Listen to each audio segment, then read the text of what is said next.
Thank you for tuning in to a new episode of Time Traveler's Handbook. We're going to be starting our talk on Season 3 of Doctor Who, starting with Season 3, Episode 6, The Lazarus Experiment. Spoilers ahead for Season 3, Episode 6. Going into the new season, the Doctor has moved on to a new companion, Martha Jones. In this episode, Professor Lazarus uses his invention to renew himself into a younger-looking man. The experiment goes awry, however, turning Lazarus into a monster that sucks the life force from other victims.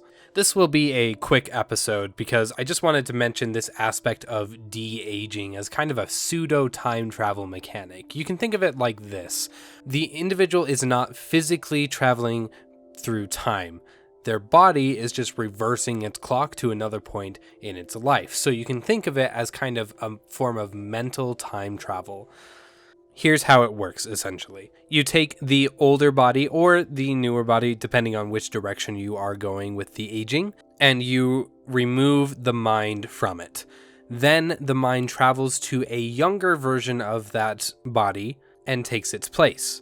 So the original body is destroyed, in essence, and your mind is transported into a new body that came from the past. Of course, in the episode, this isn't really how this works, but it can be applied this way in other situations if you just combine a couple of aspects of time travel mechanics. This also has ties into immortality and other ways of cheating the clock for humans. We'll talk more about immortality later, but just note that this is just one of many forms of immortality, assuming that things don't go catastrophically wrong as they do in this episode. So again, de-aging is just another form of time travel where you're transporting your mind back in time to a younger version of yourself.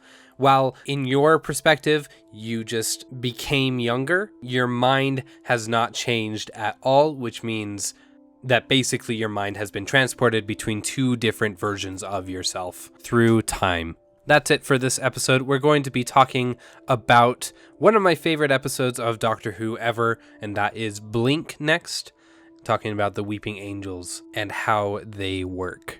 As always, thank you for listening.